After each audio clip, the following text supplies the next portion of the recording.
First contact and betrayal. The first sign came not with a bang, but with silence. Deep space monitoring stations across Earth simultaneously lost contact with their satellites, creating a perfect circle of dead zones that expanded from the edge of the solar system. Dr. Sarah Chen, lead astronomer at the Global Space Initiative, knew this was no natural phenomenon. After 20 years of searching the stars for signs of intelligent life, they had finally found it, or rather, it had found them. Within hours, massive vessels emerged from the darkness of space, their hulls gleaming with an otherworldly metal that seemed to absorb light rather than reflect it.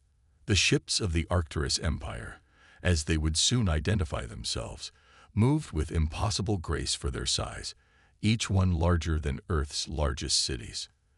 Admiral James Torres stood in the United Earth Defense Command Center, watching as the alien fleet positioned itself in a perfect geometric formation around Earth's orbit. The display screen showed countless smaller vessels emerging from the larger ships, their movements precise and coordinated like a deadly dance. They could have attacked without warning. Torres muttered, his weathered face illuminated by the blue glow of tactical displays. Why announce themselves?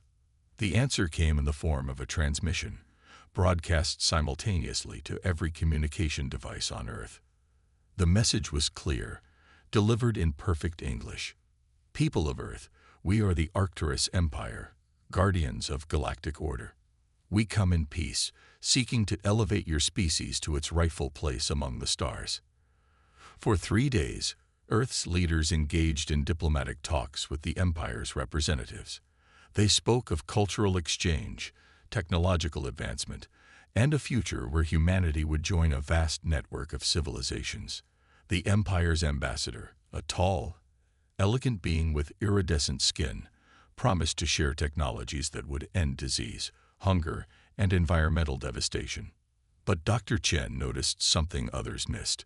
While analyzing data from the Empire's ships, she discovered unusual energy signatures, weapons charging beneath the peaceful facade. By the time she could warn the Defense Command, it was too late. The attack began at dawn on the 4th day. The Empire's ships, still maintaining their perfect formation, suddenly activated massive energy fields that disrupted Earth's electronic infrastructure. Cities went dark. Defense systems failed. Communications collapsed. They studied us, Torres realized as he watched humanity's carefully constructed defenses crumble. The peace talks were just reconnaissance. But the Empire had made a crucial mistake. They assumed that disrupting Earth's technology would leave humanity helpless, forgetting that humans had fought and survived long before they had computers and satellites. As the first wave of Imperial forces descended through the atmosphere, they encountered not panic, but preparation. In hidden bunkers beneath the world's major cities, backup systems powered up. Old technology, deliberately kept analog and immune to the Empire's disruption fields. Retired military equipment, maintained in secret, rolled out of underground facilities. The Empire had expected to find a civilization crippled by the loss of its technology. Instead, they found one ready to fight. Dr. Chen, working from a hardened facility in the Rocky Mountains, had already begun adapting her deep space monitoring equipment to track the Empire's ships. Their technology isn't magic, she announced over the emergency broadcast system. It's just science we haven't learned yet, and humans are very, very good at learning. The Empire's first ground forces landed expecting an easy conquest. What they found instead were humans who had spent their entire history fighting. Against nature, against each other, and now, against them. Every city became a fortress, every civilian a potential resistance fighter, and every piece of human technology a weapon waiting to be repurposed. Admiral Torres, standing in the backup command center housed in an old Cold War bunker, watched as the first reports came in. The Empire's ground forces, despite their advanced technology, were being held back by pure human stubbornness and ingenuity. In New Delhi, taxi drivers used their knowledge of back alleys to ambush alien patrols. In Lagos, market traders turned their stalls into elaborate traps. In Rio, Favela residents created improvised weapons that somehow pierced alien armor. "Send word to all commands," Torres ordered, a grim smile crossing his face. "Initiate Protocol Prometheus." As the sun set on that first day of war, the Empire's commanders received their first indication that this conquest would not go as planned. Humanity had been bloodied but not broken. They had lost their cities but not their resolve. And most importantly, they had learned their first lesson about their enemy. The Empire, for all its power, had no concept of human resilience. The real war was about to begin, and humanity was about to teach the galaxy's greatest power a lesson about underestimating the human spirit, the hidden strength. In the 3 weeks since the Empire's betrayal, humanity had learned to become invisible. The gleaming ships of the Arcturus Empire might control the skies, but the ground beneath them had become a maze of hidden resistance and unexpected defiance. Protocol Prometheus, Admiral Torres's contingency plan, had transformed Earth's population into a hidden army. Deep beneath the ruins of Moscow, Dr. Chen worked tirelessly in a repurposed metro station. Her team had salvaged equipment from destroyed Imperial ships, studying their technology with the desperate intensity of people who knew their survival depended on understanding their enemy. The breakthrough came from an unexpected source. "Their systems are based on absolute precision," she explained to Admiral Torres over a secure, hardwired communication line. "They've evolved beyond the need for adaptability. Every response is programmed, every action calculated. It's their greatest strength and their critical weakness." The Empire's forces moved with perfect coordination, their strategies executed with flawless precision. But they couldn't adapt to the chaos humans introduced into their carefully planned operations. In New York, resistance fighters discovered that simply changing traffic light patterns could throw entire Imperial squadrons into disarray. In Tokyo, teenagers with modified gaming consoles found ways to disrupt the Empire's communication frequencies. Admiral Torres watched from the mobile command center as reports flowed in from around the globe. The Empire controlled the major cities, but their grip was weakening. Every day, humans found new ways to fight back. The Admiral's weathered face cracked into a rare smile as he reviewed the latest intelligence. "They expected us to fight like them," he said to his staff. "But humanity's greatest weapon has always been our ability to improvise." The Empire's commander, High Marshal Vexthor, was growing increasingly frustrated. His reports to the Imperial Council were filled with bewildering accounts of human resistance. His forces would secure a sector only to find their systems compromised by primitive but effective sabotage. They would establish control over a city's infrastructure only to have it turned against them by what the Empire considered inferior technology. In Sydney, resistance fighters used old shortwave radios to coordinate attacks, their obsolete technology immune to Imperial jamming.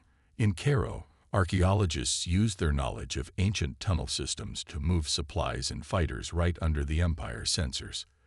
The humans weren't just fighting back. They were learning, adapting, and teaching each other new ways to resist. Dr. Chen's team made another crucial discovery while studying captured Imperial technology. "Their shields," she explained, pointing to complex energy patterns on her makeshift displays. "They're designed to stop their own weapons. They never considered they'd need to defend against anything else." This revelation led to what became known as the Garden Tool Offensive. Across the globe, humans began attacking Imperial forces with the simplest weapons imaginable: shovels, axes, even kitchen knives. The Empire's advanced personal shields, calibrated to stop energy weapons and high-velocity projectiles, proved surprisingly vulnerable to the basic tools of human civilization. The Empire's response was to increase the intensity of their attacks, but this only served to reveal more of their technological vulnerabilities. Each destroyed human city became a laboratory for resistance, each defeated human force a lesson in adaptation. The Empire's perfect coordination became predictable, their advanced technology a liability in the face of human improvisation. Admiral Torres established a global network of resistance cells, each operating independently but sharing information through old-fashioned methods the Empire couldn't track. Morse code, signal fires, and human messengers carried vital intelligence across continents. The Empire's vast surveillance network, designed to monitor digital communications, was blind to these ancient forms of human interaction. Dr. Chen's team made perhaps the most significant breakthrough when they discovered how to replicate certain aspects of Imperial technology using Earth materials.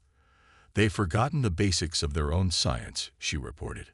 "They rely on perfect manufacturing conditions and exotic materials. We're teaching ourselves to do the same things with whatever we can find." The Empire's ground forces began to report strange malfunctions in their equipment. Their perfect formations were disrupted by improvised weapons cobbled together from Earth's primitive technology. Human resistance fighters, wearing armor made from scavenged Imperial technology combined with Earth materials, began to match the Empire's soldiers in direct combat. High Marshal Vex Thor faced an uncomfortable realization. The Empire had expected to find a primitive species ready for conquest.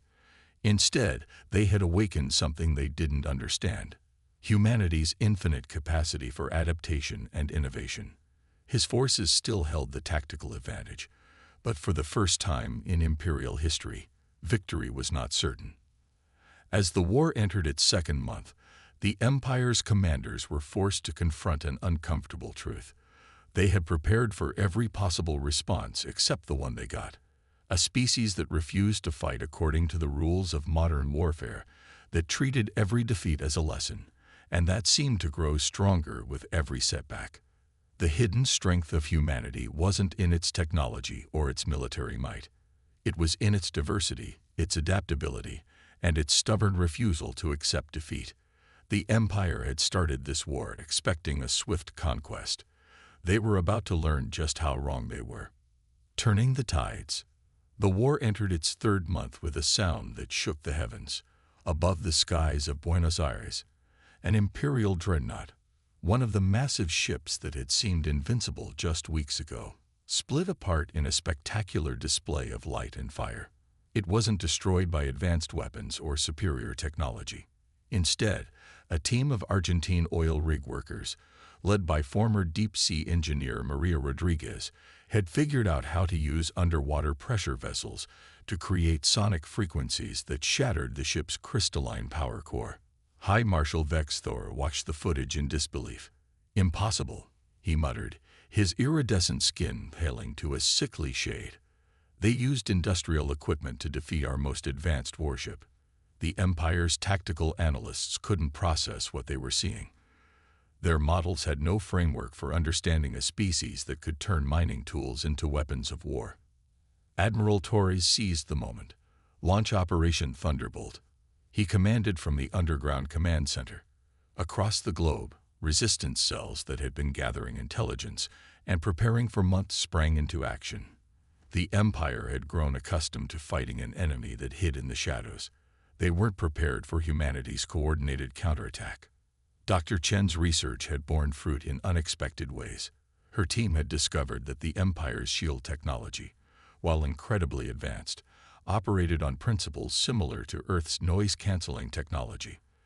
"They create perfect counter-frequencies," she explained to military leaders worldwide. "But perfection is fragile. Introduce enough chaos into the frequency, and the whole system collapses." This insight led to what became known as the Symphony of Destruction. Every speaker, every radio, every device capable of producing sound was transformed into a weapon. The Empire's shields, designed to stop energy weapons and physical projectiles, proved vulnerable to carefully calibrated sound waves that humans had been studying since the discovery of music. In London, the Royal Philharmonic Orchestra's concert hall became a weapon development facility, with musicians working alongside physicists to create sonic patterns that could disrupt Imperial technology. In Mumbai, ancient meditation chants were modified to resonate at frequencies that interfered with Imperial communications. The Empire had conquered worlds across the galaxy, but they had never faced an enemy that could turn sound itself into a weapon. High Marshal Vex Thor ordered his forces to adapt. but adaptation had been engineered out of Imperial technology generations ago. Their weapons and defenses, optimized for maximum efficiency, couldn't be easily modified in the field. Meanwhile, humans were constantly innovating, sharing discoveries across a global network that mixed ancient wisdom with modern science. Dr. Chen's next breakthrough came from studying patterns in Imperial ship movements. "They think in straight lines," she reported. "Their tactical computers can't process organic, irregular movement patterns." This led to Operation Firefly, where resistance fighters began using seemingly random, nature-inspired movement patterns that Imperial targeting systems couldn't predict. The Empire's response was to increase the scale of their attacks, but this only played into humanity's hands. The larger the Imperial formation, the more vulnerable it was to disruption. A group of Brazilian carnival dancers taught guerrilla fighters how to move in ways that confused Imperial motion trackers. Native American tracking techniques were combined with modern surveillance technology to create a hybrid warfare style that the Empire couldn't counter. Admiral Torres watched as humanity's victories began to multiply. The Empire still held orbital superiority, but their ground forces were being systematically dismantled by an enemy that refused to fight according to galactic warfare conventions. They thought technology alone made them superior, Torres observed. They forgot that tools are only as good as the creativity of those who wield them. The Empire's defeat at Buenos Aires became a template for resistance worldwide. Humans began identifying critical weaknesses in Imperial technology. Weaknesses that only became apparent when viewed from humanity's unique perspective. The Empire had developed their technology to be perfect, but they had never considered that imperfection could be a strength. Dr. Chen's team made another crucial discovery while studying Imperial communication patterns. Their entire command structure relies on instant, perfect information, she explained. They don't know how to operate in uncertainty. This led to Operation Shadow, where resistance forces began feeding subtle misinformation into Imperial networks, creating small errors that cascaded into major tactical blunders. The war's turning point came during the Battle of the Indian Ocean. The Empire had gathered a massive fleet for what they intended to be a decisive strike against Earth's remaining military infrastructure. Instead, they found themselves facing a coordinated defense that turned their own precision against them. Fishing boats equipped with sonic disruptors, civilian aircraft modified to scatter Imperial sensor readings, and underwater devices that created electromagnetic pulses all worked together to create a chaos that Imperial tactical computers couldn't process. As the Empire's fleet fell into disarray, High Marshal Vexthor received a message from the Imperial Council. For the first time in their history, they were considering the possibility that a conquest might fail.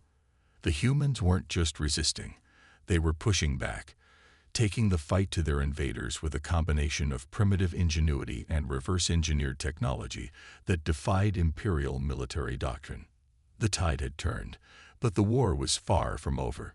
The Empire still had vast resources at their disposal, and their pride would not allow them to admit defeat easily. But as Admiral Torres reviewed the latest victory reports, he knew that humanity had crossed a threshold. They were no longer simply surviving. They were winning. The question was no longer whether humanity could resist the Empire, but whether the Empire could survive its fatal mistake of underestimating human potential. The Empire's fatal mistake. 6 months into the war, Dr. Sarah Chen made a discovery that would change everything. While analyzing data from a captured Imperial database, she found something that the Empire's own scientists had overlooked for millennia. Their entire civilization, their technology, their military doctrine, it all rested on a single fatal assumption, that perfection was the ultimate goal of evolution. They've engineered themselves into a corner, she explained to Admiral Torres, her hands flying over holographic displays cobbled together from salvaged Imperial tech and Earth computers. Every advancement they've made has been toward eliminating variables, reducing uncertainty.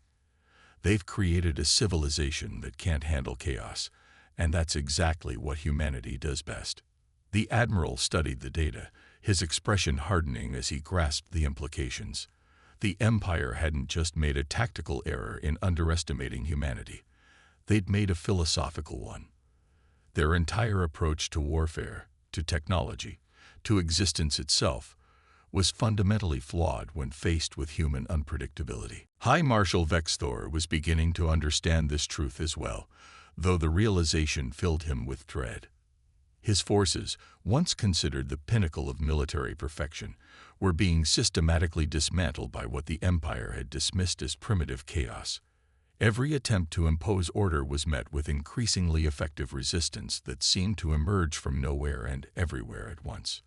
The breakthrough came when Dr. Chen's team managed to fully decode the Empire's base programming language. "Look at this," she said, pointing to streams of code that governed Imperial technology. "Their systems can only process information that fits their predetermined patterns. Anything else is automatically filtered out as noise. They're literally blind to possibilities they haven't pre-programmed." This revelation led to Operation Chaos Theory, humanity's most ambitious counteroffensive yet. Instead of trying to match the Empire's technological superiority, Earth's forces began introducing elements of controlled chaos into every engagement. Military units started moving in patterns based on natural phenomena. The swirling of storm systems, the flow of river rapids, the unpredictable dance of autumn leaves. The Empire's response was victory and legacy. The final battle for Earth began not with a thunderous explosion, but with silence. Complete, absolute silence. Following Dr. Chen's groundbreaking discovery about the Empire's dependence on perfect information flow, humanity launched Operation Dark Mirror. Every transmission, every signal, every bit of data in Earth's vicinity simply stopped. High Marshal Vexthor stood on the bridge of his command ship, watching in growing horror as his vast network of perfect communication collapsed into nothing. The Empire's forces, dependent on constant data exchange, began to lose coherence. Ships drifted out of formation, unable to maintain their precise positions without continuous guidance. Ground forces froze in place, their combat systems paralyzed by the absence of tactical updates. Send in the first wave. Admiral Torres commanded from the underground fortress beneath the Rockies. Across the globe, humanity's forces moved like a gathering storm. They had trained for months to fight without modern communications, using methods drawn from Earth's long history of warfare. Drum beats, light signals, and old-fashioned radio broadcasts coordinated their attacks in ways the Empire's sensors couldn't track. Dr. Chen watched from her command center as her theories were proven right on an unprecedented scale. The Empire built their entire civilization on the assumption that more control meant more power, she explained to her team. They never understood that true strength comes from being able to function in chaos. The Empire's response was predictable because it had to be. Their tactical doctrine, evolved over thousands of years, had only one solution to battlefield challenges: overwhelming force. But as their massive ships moved to unleash their planet-killing weapons, they found themselves facing an enemy that simply wasn't there. Humanity's forces moved like natural phenomena, like wind, like water, like fire. Imperial targeting systems, designed to track logical movement patterns, couldn't lock onto forces that moved with organic randomness. Their perfect formations were broken apart by attacks that came from seemingly impossible angles, guided by human intuition rather than computer precision. High Marshal Vexthor watched his mighty fleet crumble before what appeared to be primitive tactics. But these weren't primitive tactics at all. They were the culmination of humanity's greatest strength: the ability to combine ancient wisdom with modern innovation. Native American smoke signals carried coded digital data. African drum patterns synchronized electromagnetic attacks. Australian Aboriginal songlines guided precision strikes through imperial defenses. The Empire's final mistake was to assume that their technological superiority made victory inevitable. They never understood that humanity's greatest weapon wasn't their technology. It was their limitless capacity to adapt, to innovate, and to overcome. Every defeat had made them stronger. Every setback had taught them something new. As the battle reached its climax, Dr. Chen activated humanity's final weapon, not a device of destruction, but a virus of chaos. It spread through the Empire's networks, not destroying them, but introducing small random errors that grew exponentially. Imperial ships began receiving conflicting orders. Tactical computers started generating impossible solutions. The perfect machine of the Empire's military might ground to a halt, paralyzed by uncertainty. Admiral Torres watched as the mighty Imperial fleet broke apart, not through destructive force, but through the simple inability to handle chaos. The Empire's ships, each one capable of destroying entire continents, were reduced to drifting hulks by their own rigid perfection. Their crews, unable to operate without perfect information and precise orders, were forced to surrender to forces they had dismissed as primitive. High Marshal Vexthor's surrender transmission was short and filled with bewilderment. How? How did you defeat perfection? Admiral Torres's response would be recorded in history books across the galaxy. We didn't defeat perfection. We proved it never existed in the first place. The war's end brought more than just victory. It brought transformation. The Empire's technology, once understood, was revolutionized by human innovation. Humanity took the Empire's rigid perfection and infused it with the flexibility and creativity that had won them the war. The result was something entirely new, technology that could adapt, grow, and evolve. Dr. Chen's insights into the relationship between chaos and order became the foundation for a new understanding of technological development. The Empire's fall led to the rise of a new galactic civilization, one that valued adaptation over perfection, innovation over tradition, and the wisdom to know that true strength comes from embracing uncertainty rather than trying to eliminate it. As humanity took its first steps into the wider galaxy, they carried with them the lessons of their victory. They had proven that the path to advancement wasn't through the elimination of chaos, but through learning to thrive within it. The Empire's mistake had become humanity's greatest triumph. Years later, Admiral Torres stood on the observation deck of Earth's first faster-than-light ship, watching as new worlds came into view. Beside him, Dr. Chen worked on calculations for their next breakthrough. The galaxy had learned a crucial lesson. Never underestimate a species that had turned their greatest weakness, their chaos, their unpredictability, their imperfection, into their greatest strength. The Empire had sought to conquer humanity. Instead, they had awakened something far more powerful, a civilization that could face the unknown not with fear, but with curiosity and courage. In their quest for perfect order, they had encountered the perfect chaos of human potential. And in that encounter, they had learned what humanity had known all along, that true perfection lies not in the absence of chaos, but in the ability to dance with it.